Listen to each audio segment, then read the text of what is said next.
and welcome. This is my first official YouTube live stream, so welcome to live stream number 1. I'm not sure where my volume levels and everything on the mic are. I'm still working out the camera angles, but we're going to do the best we can with what we have. Today, we're going to be laying out and stamping a custom belt. But before we lay out and stamp our custom belt, we need to talk a little bit about measuring a belt. So somebody asks you to make a belt, regardless of how ornate it is, we've got to figure out how to get the measurement right. So there's a couple of ways to do that. You know, in a perfect world, the person who's ordering the belt actually has a tailor's tape at home. They have a belt that fits, and they'll measure that belt for you. But this is where it gets tricky. People are terrible at measuring. So here's what I like to do. Now, a lot of times on the internet, people are going to say, measure your belt from the fold right here to the hole the person uses the most. And I mean, that seems like it would work, right? But what they're not taking account for, or what they're not accounting for, is that buckles, especially heel bar buckles, are often pretty different in length from the heel bar to the roller or the front edge of the buckle. So the customer's buckle might be 1.5 inches, which is pretty common for 1.5 inch belt. Could be 1.75 inches, could be 2 inch. They could have a cowboy buckle that's 3 inches around. They might have something really short. And so if you measure from the fold to the center hole, what you're going to find is that sooner or later, you're going to encounter a customer that has a belt buckle size that's a lot different than what you're selling. And the belt's not going to fit, and you'll get the pleasure of remaking it. So that is something that we need to pay attention to from the get-go. The way to get around this is to ask for a measurement from the very end of the buckle to the hole that they use the most. Now, if you get that, then you can account for whatever difference there might be between what they have and what you have. As long as the overall length is correct, you're going to be correct. And making belts that fit is hard enough without making it harder on yourself. So that's how you measure a belt. Now, today what we're going to do is we're going to stamp this belt blank here in one of my favorite patterns. I need to figure out where to put this other belt. In one of my favorite patterns, which I'm calling jeweled or an Art Deco diamond. I really enjoy it. I think it's a cool pattern. It's fun to stamp. And it's a pattern that rewards precision. So that's what we're going to do. Now, first things first, I've got a belt blank here. This is about 10 ounce. It is Herman Oak saddle skirting. I've already measured this out and figured out which end is the tip, which end is the buckle end. I've got my slot marked here, so I know kind of where the pattern's going to end up. And this has been cased.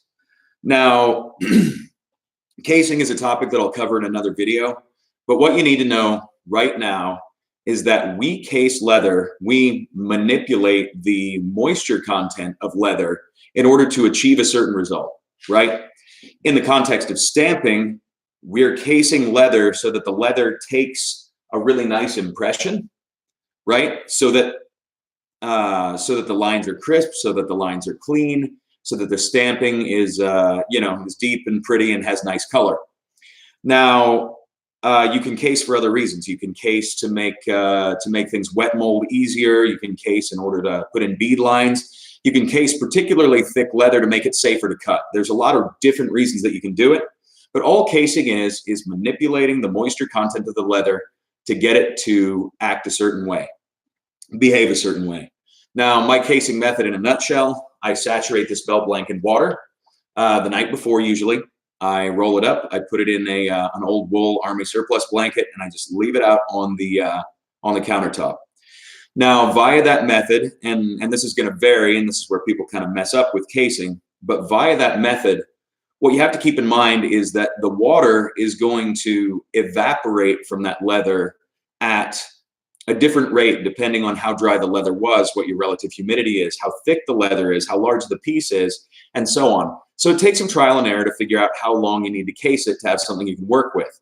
Now, this has been down for about 12 or 14 hours.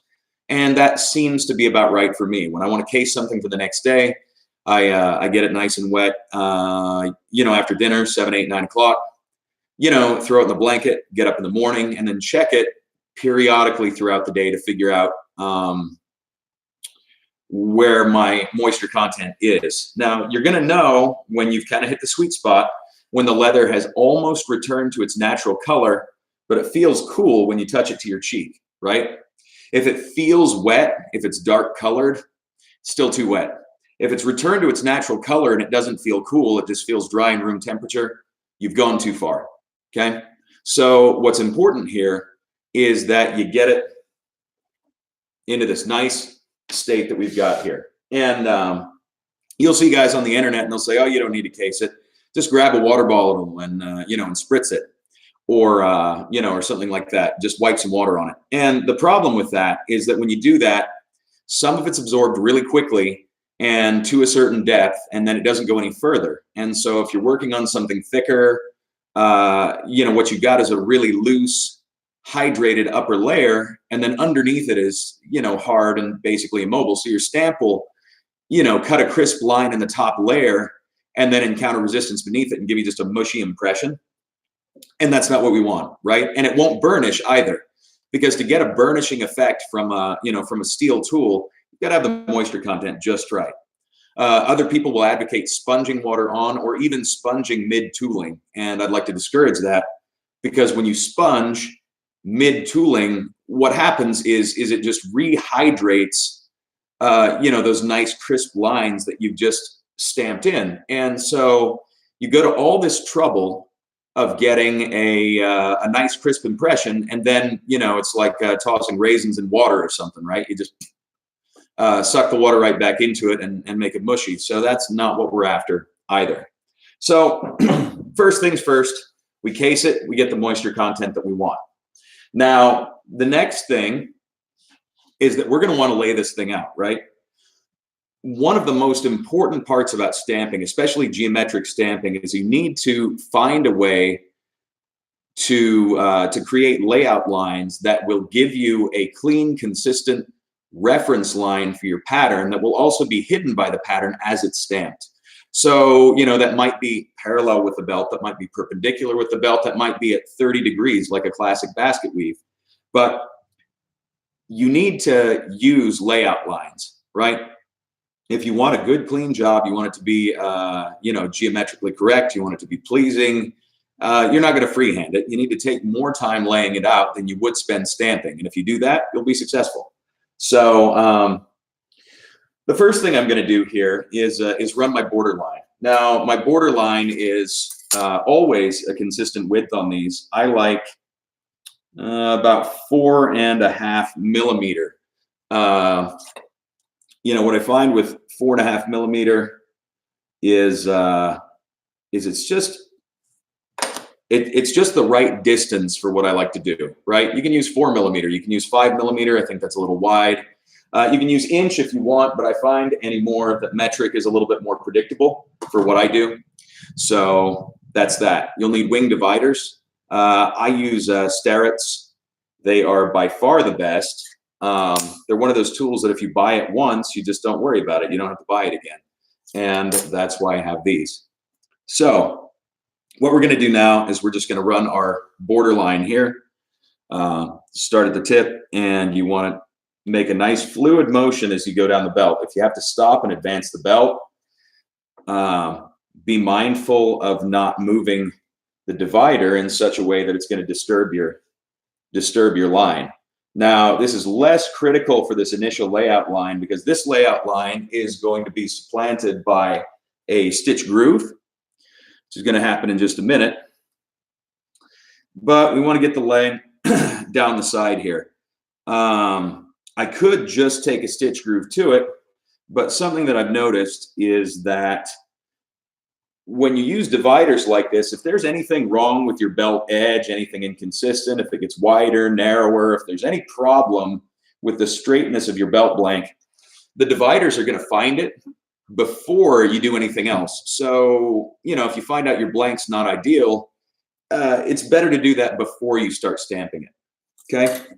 So what I've done, you can see, I've got a layout line. It comes to a point, runs the length of the belt, right? So that is kind of my basic guideline. That's where my stitching is going to go.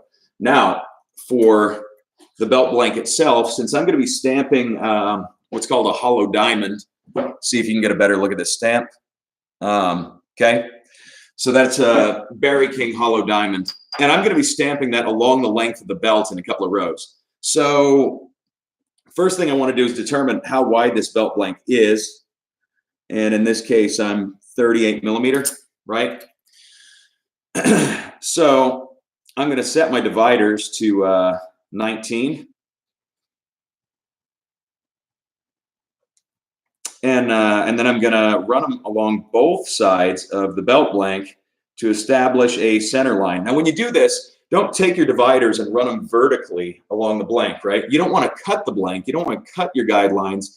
You want to sort of trace the guidelines on. So I'm going to lay my dividers down on their side, right?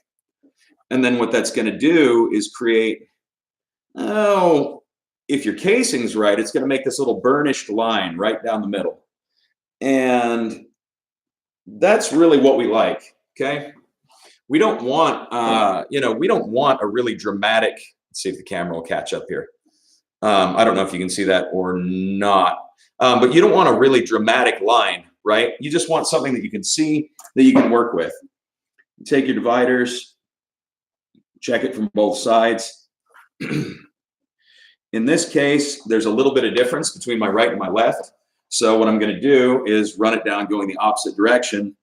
And that's going to give me two very closely parallel lines to run my diamond along. And I know that if I nestle it between those, it's going to give me what I need. Now,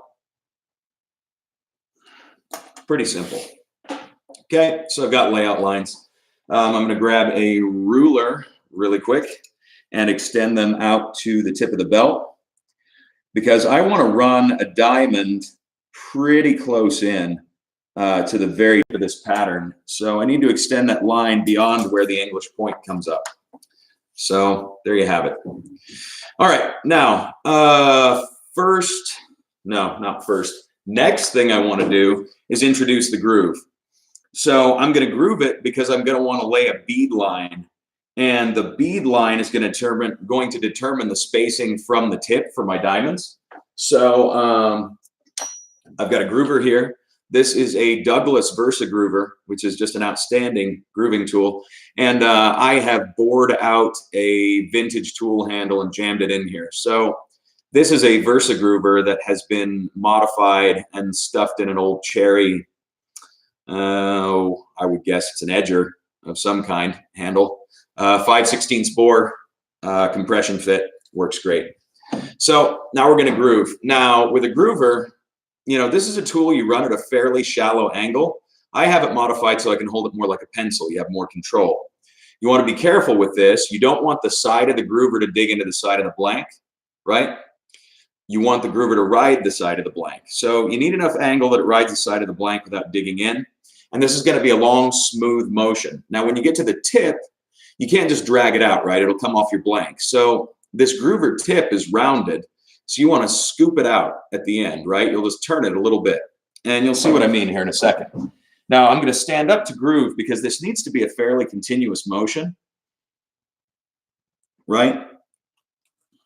And when I stop this thing to advance the belt, it's very important to keep the groover in position so that you don't interrupt, the line that you've made.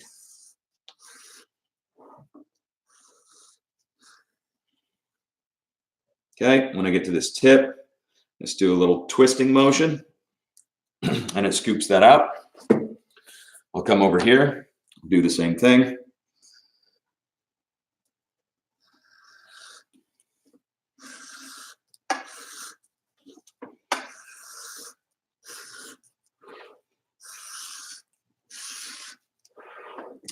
And if I didn't have to keep it on camera, I could get longer, cleaner strokes with this than I have done.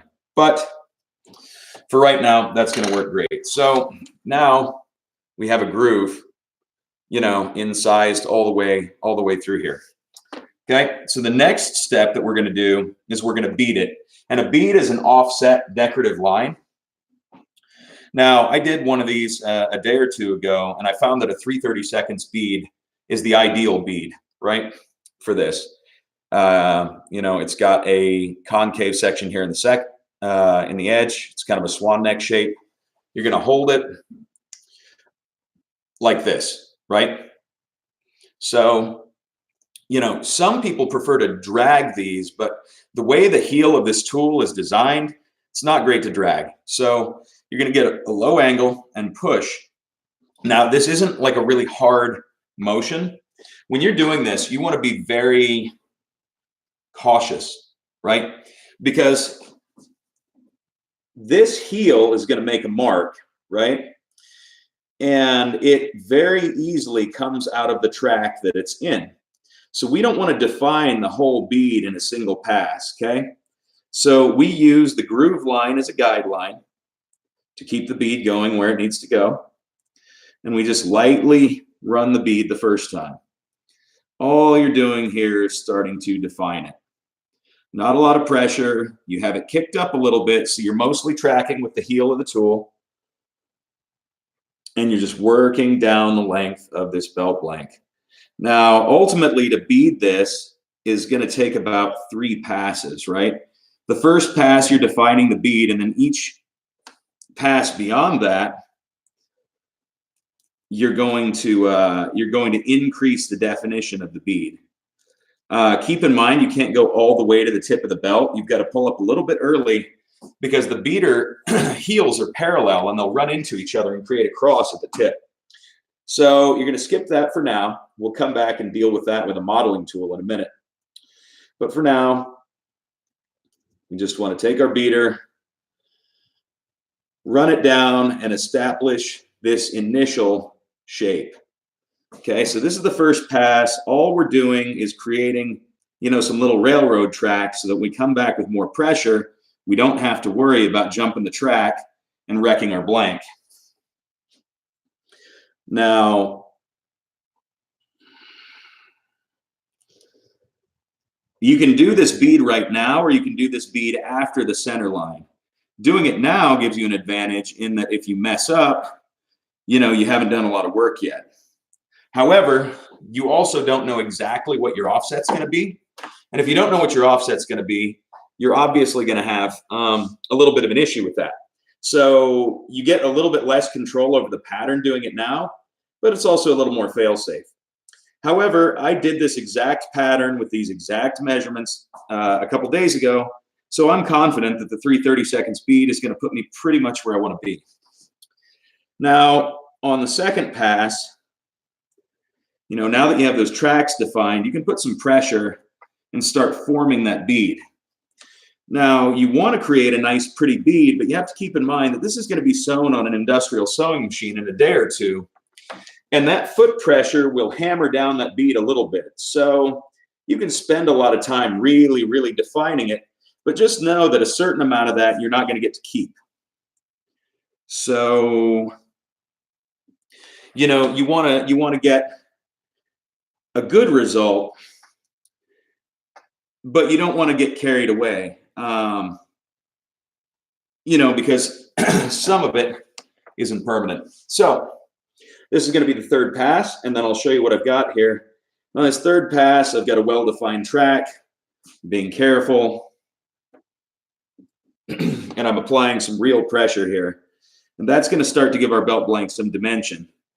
Now, if you wanted to, and you didn't want to stamp a belt necessarily, you could actually just make a belt like this with a bead and a stitch line, you know, and it's really pretty attractive. You know, it would make a nice plain belt if that was what you were after, but we're not, so we're going to stamp it. So here's what your bead line's looking like, right? Nice defined line. Everything's looking pretty good here. I'm going to take my modeling tool. This is a Peter Main. Really, any modeling tool will work. But I'm going to go in and fill in the spot where those inside heels didn't come to a full point. And that is just a matter of a little bit of pressure. All right, good, good. Okay, and so that lets us bring this line up, this interior line to a point. All right, so now we're ready to stamp this thing. Next best practice is to get yourself a roll of extra heavy-duty packing tape. And you want to stick this packing tape to the belt blank along the entire length of the back side. And there's a reason for this, okay? Leather is a really suggestible material, right? When it's wet, it will mold, it will stretch, it will bend, it'll fold, it'll do all kinds of stuff. And when you're stamping directionally, what you find is that it will stretch. So like if you don't put this packing tape off and you were to stamp a basket weave, just start on one side and go all the way down, this belt would be curved like a banana because each subsequent impression deforms it a little bit more in a circular fashion. So we want to mitigate that. And the right way to mitigate it is to divide your stamping into equal quadrants and or use packing tape. I usually do both. On a belt like this, I've got to be a little bit careful because I know exactly where I want the diamond to come to at the end of the belt, right? Since I do, I have to start on an end and work in a linear fashion. But what I'll do is I'll work straight down the spine so that if the belt stretches, it'll stretch endwise. And then from there, what I'll do is when I fill in the sidelines, I'll fill them in kind of opposing directions. So I'll go, top right, bottom left, top left, bottom right, whatever. So there you go. I know kind of where I want this first stamp to be. I'm just going to make sure that it's the other stamps that are going to border it aren't going to interfere with my border line, and they're not. So we'll set that, and then we'll be off to the races. I'll grab the right maul. I've got a variety of these, right? I've got Barry King 20, 24, 48. I've got a 60 on the other bench and a 96. So as you can tell, I'm kind of a firm believer in Barry King's mauls. I prefer a 24-ounce tapered for all-around use, especially if you're doing a lot of geometric type work or pattern work, stuff like that. If you're doing a lot of floral, you might prefer something a little bit lighter. You can do a 16 maybe, or a 20. But generally speaking, if you want an all-around, I want to hit stuff, mallet, the 24 is excellent. If you're a little lighter build, you might prefer a 20. I definitely wouldn't want anything more than 24, especially for repeated use. So, and people will ask, why do you go with a maul versus a mallet? And why do you go with tapered versus round? And I'll talk about that really briefly. So mauls, being round, are self-indexing, right? This face is always facing the right way. If you've got like a hammer, you've got to have some face awareness for that thing. And when you're hitting a stamp 100 times, 200 times, you're hitting the thing all day, it is exhausting to try and get that mallet face the direction it needs to go every single hit. So there's that. Now, as far as why you want to taper, what the taper does is allow me to have a relatively lower elbow angle while I'm stamping. And so it takes some of the pressure off my shoulder, it takes a little bit of fatigue out, and it's just more comfortable. So my recommendation is to go with something like a 24-ounce taper, and I think you'll be very happy with that. Now, you'll see that I sometimes help my left hand index the stamp with my right. I've got some nerve damage in my left hand, and I can't always trust my left hand to do what I want it to do. So You're not going to see me doing these really fancy, really rapid stamping jobs. And to a degree, that doesn't matter, because ultimately nobody really cares how long it took you to do the job. They want a clean, consistent, professional job. And so you want to deliver that. So you want to be really careful when you're laying these stamps down the baseline that you get as consistent and straight a baseline as possible. It's essential. If your baseline isn't straight, your stamping won't be straight. And if your stamping is not straight, there's a limit to how much you can correct it. You can be off by a 0.5 millimeter or something and maybe get away with it. But, you know, it starts getting more than that and you'll have problems. So what I'm doing now is I'm laying out this baseline, right? And you'll see these stamp impressions are really crisp, really dark. You can see them through the back of the belt, in fact. Okay? That is a product of good casing. Okay? You want this leather to resist your stamping. You want this metal tool to burnish the leather when you hit it. So the force of the hit is what creates the dark stamp impression.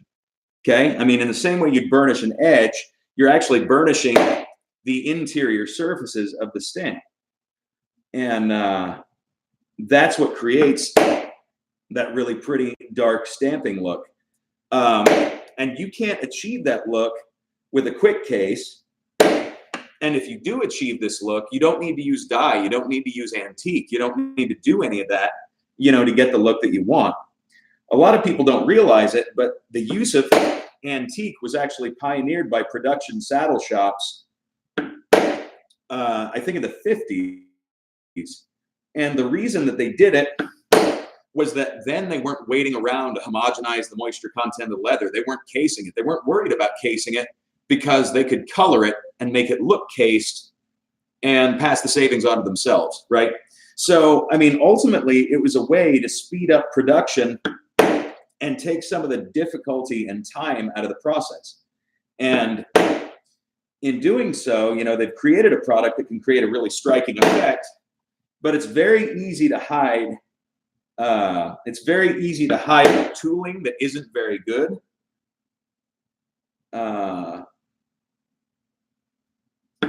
Under dye and antique. So we're just working our way through this first row. Once the first row is down, the rest of this is going to go pretty smoothly.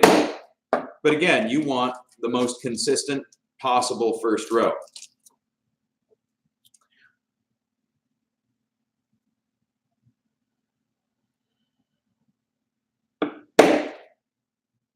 And part of that is just taking the time to get it right. And right now, the only thing I have to index off of is this one horizontal line. Right now, that's a blessing. Now, what's going to happen is that once this line is established, then I've got to index the stamp off of the edge of two adjoining diamond stamps. And so if those stamps aren't straight, the edges won't match. And if the edges don't match, I can't get the rest of the pattern to match. Some stamps are more forgiving than others in this regard, and some are worse. There's a particular stamp called the Association Basket Weave that is a nightmare to line up correctly, to the point where I had one and I got so frustrated with it that I sold it rather than stamp it. But that's a story for another time. Now, so I'm creeping up on this, the end of this first row. I may or may not have mentioned, but when I marked this slot, I marked where the Chicago screw is going to be, right? So I know where that pattern more or less needs to end. Now, I'm ultimately going to move that Chicago screw so that it fits within the pattern, but I know that I need to stop this thing where either the center of a diamond or the tip of a diamond is as close to that dot as I can get without going over, because that dot's going to go in the middle of one or the other. Not much to it, but it's something that you have to consider.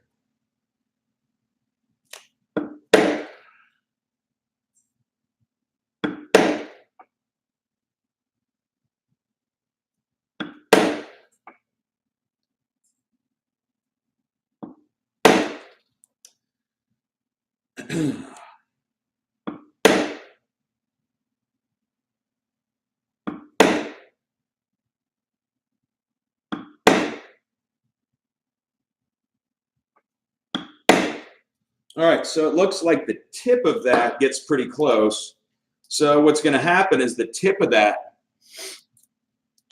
is going to become the top of the Chicago screw, and then I'll offset it the other way. So now we've got our first row of diamonds, goes all the way through, and now we'll start at the middle generally, and then work back toward the edge, going one way or the other.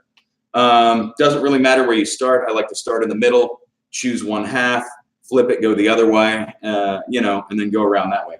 So, I'll start in generally the middle, and I'll nestle the stamp in to where it indexes on the other two edges.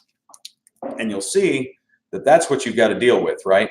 So if you're off by very much, you're going to continue to be off, and then it's going to multiply.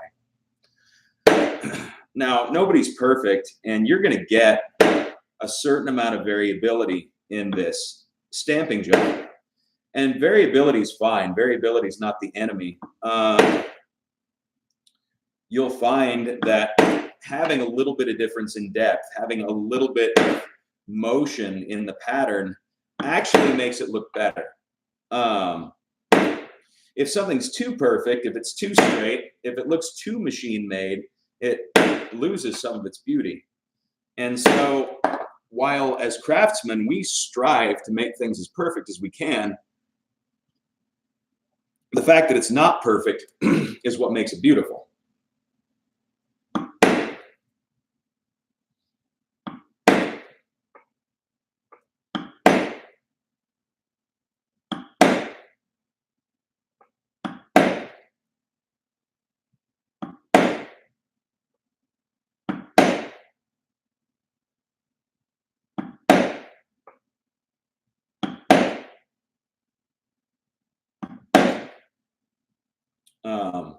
I can feel it.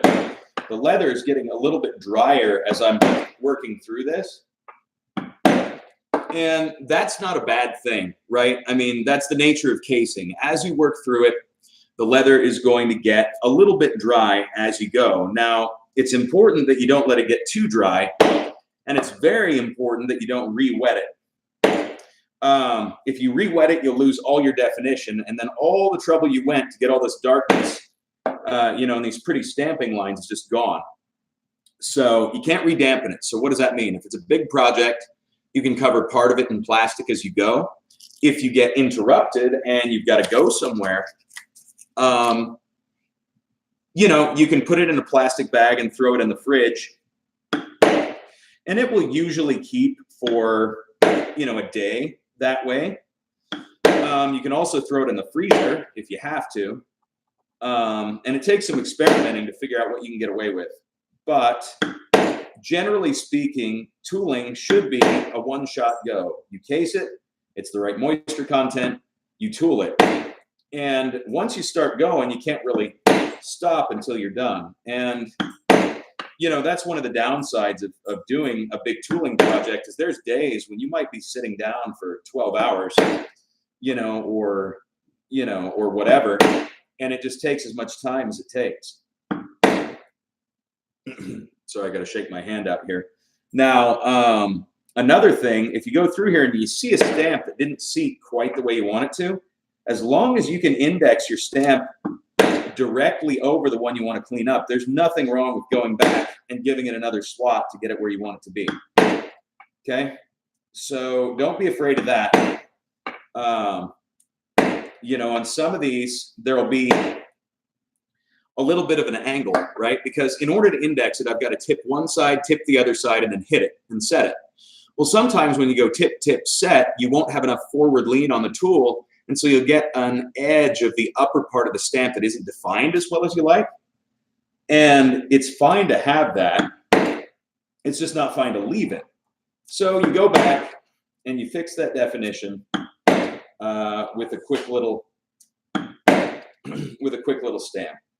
And it doesn't take anything to do it. And it cleans it up really well.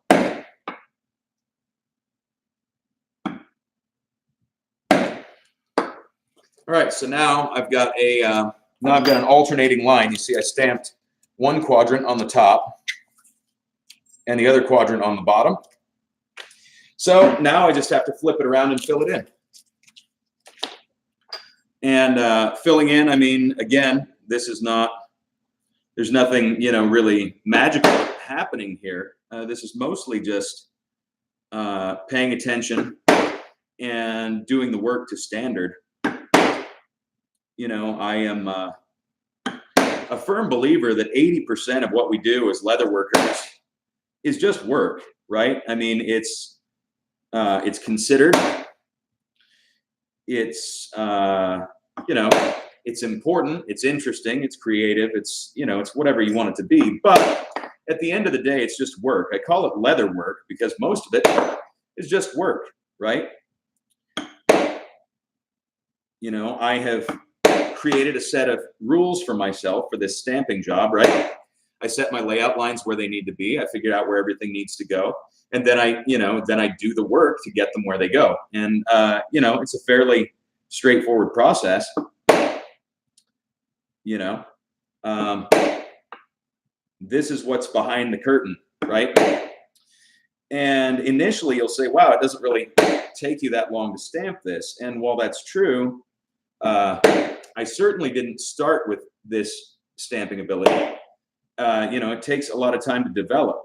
And when somebody orders, you know, a stamped belt like this, they aren't paying me for the, you know, the hour of stamping. They're paying me for all the hours it took to be able to stamp this in an hour.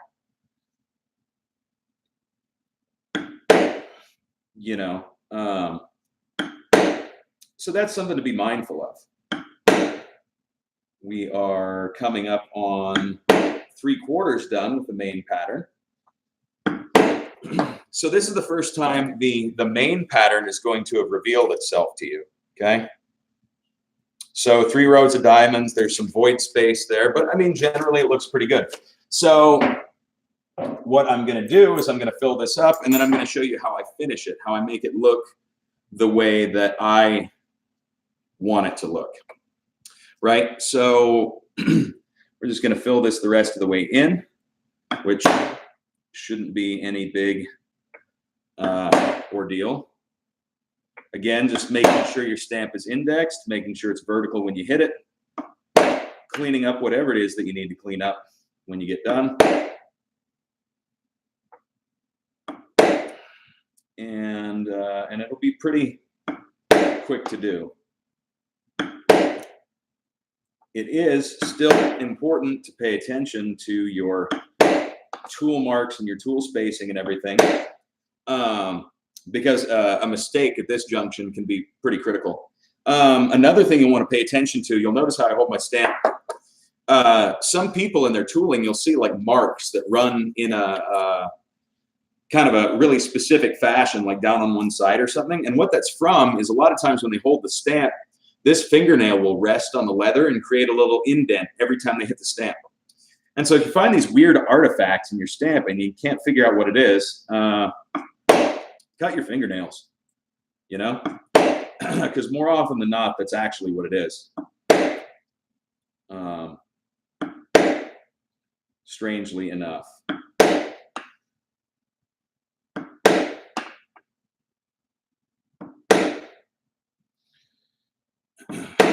You can see I'm having a little bit better neurological day than usual. I don't have to set my maul down and reposition my stamp with both hands every time, which is really a luxury for me. But again, nobody cares how long it takes you to do this. They care about the result. All right, so that will complete the main pattern. Okay, we got rows of stamps. So now we're going to fill it in. Now I had this Glory Line stamp made specifically for me by Lonnie Height at Hackbarth. And this is what I use to get my zag pattern. So this one takes a little bit of This one takes a little bit of applying. You're going to see me use both hands on this, I think. And the reason is that it's really critical that you index it cleanly, right? You've got to get, the heel, tip. So what you'll see me do is I'll go one heel, the other heel, rock it forward. And in this case, you almost want the stamp to fade forward so that it gives you like an appearance of things kind of fading out there. But that is exactly how it's going to go.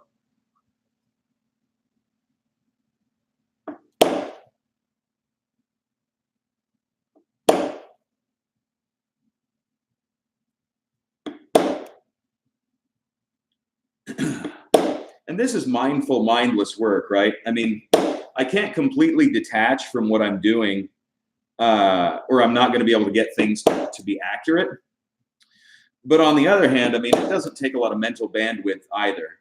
So it's sort of meditative in that sense, in the same way that saddle stitching can be, when it's going well. Saddle stitching, when it's not going well, is not meditative at all, right? You're fighting with the thread and fighting with the stitching and fighting with, maybe the cat or whatever, whoever's making it harder than it has to be, which more often than not is yourself.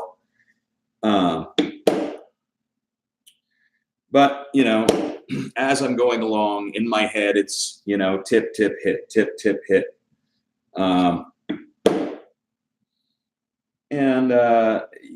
It hasn't led me astray yet. But if you've got your bead line good and you've got your base line good, you'll find that this will really press out and give the zigzag part of the pattern a really nice look to it.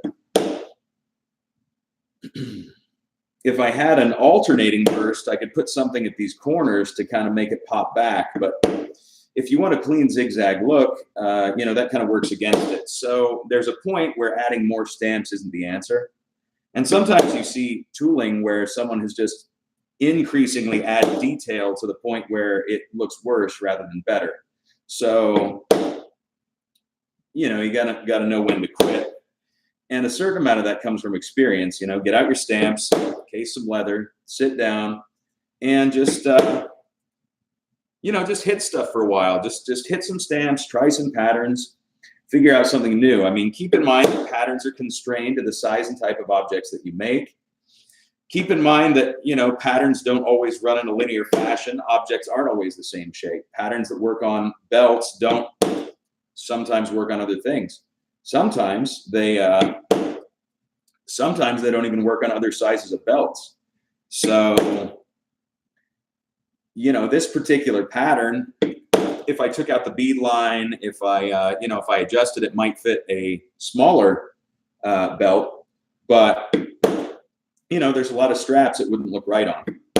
So, craftsman, know thyself.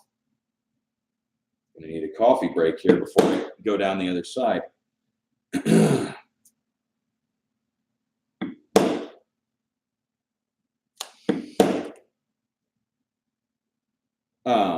For those of you that are wondering, I'm probably going to start doing my lives here rather than on Instagram. It's significantly harder for me to set up, but the advantage, of course,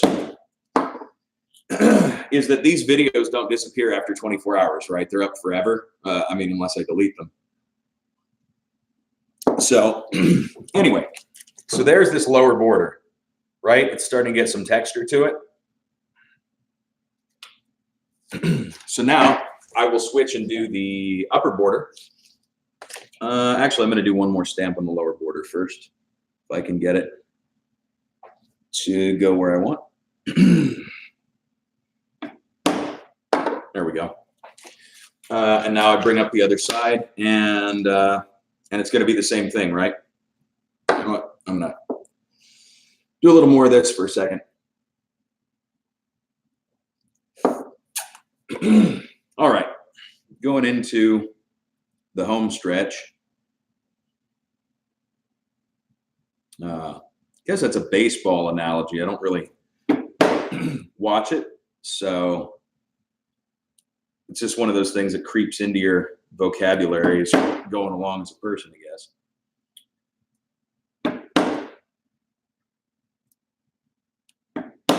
So this is stamping, right? This is going to be part one.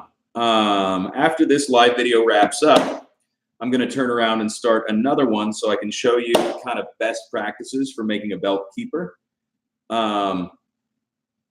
You know, keepers are generally an afterthought, and it doesn't take very much to dress one up and make it look nice. So I'm going to show you how I address that, and you know, hopefully that'll be valuable. And then, of course, the third part is assembly, right? So there's going to be an oiling component. There's going to be a sewing or making a lining and then sewing and trimming the lining component. You know, edge finishing. You know, so there's a lot of things that go into something, even as simple as a belt like this. And you know, I'm hoping to bring you along and shed a little bit of light on these mysterious topics.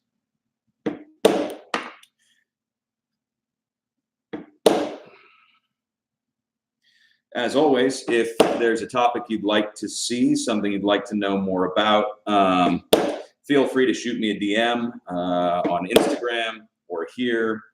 You know, let me know what you'd like to see, and if I can integrate it in some way, I will, because, you know, I do this full time for a living, and it's not always obvious to me what people that don't would like to see.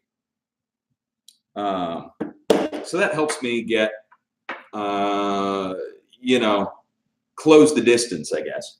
Right? I'm a little bit far away from some of this stuff to to be necessarily thinking about it.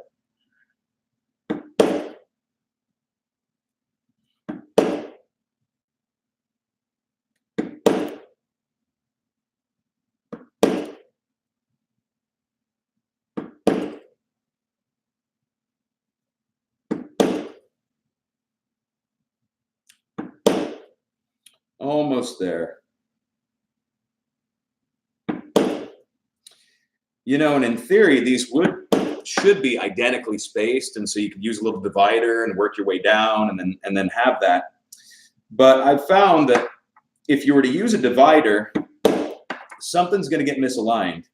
You know, that variability I talked about before, where things can be off 0.5 millimeter and still look all right. Well, because of that, you can't measure it, get it dead on, and then expect that with no variability to match that has it. So something to be mindful of.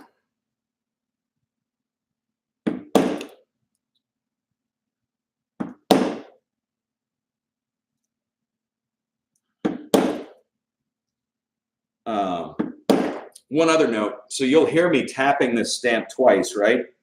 Well, when you've got a stamp that you're stamping really deep and you're starting at a borderline, the first tap actually sets the stamp in position.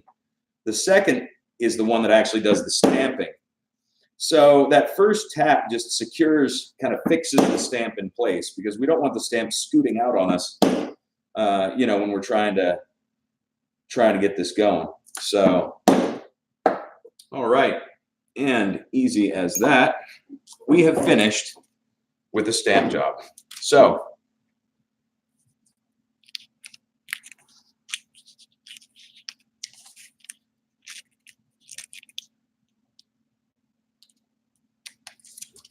roll it up a little bit so we can see a little bit closer. There we go. Hopefully the camera will focus. One last thing to do.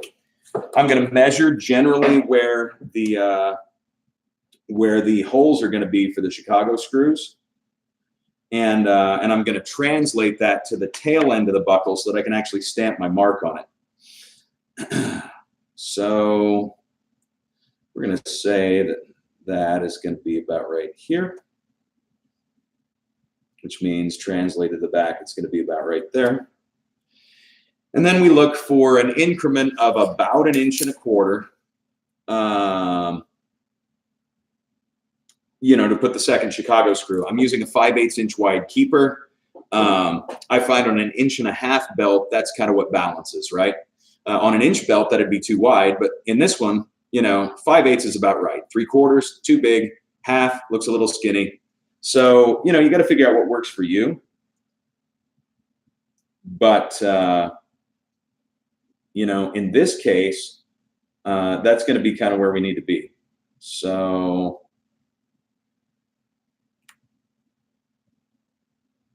all right, I got a pretty good idea where that's going to be. And that second screw, I'm going to grab my brass stamp.